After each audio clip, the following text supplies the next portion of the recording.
Assalamualaikum warahmatullahi wabarakatuh.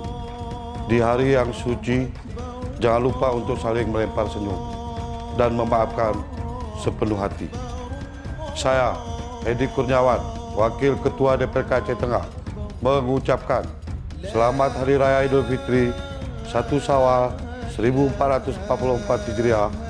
Taqabbalallahu minna wa minkum. Mohon maaf lahir dan batin. Wassalamualaikum warahmatullahi wabarakatuh.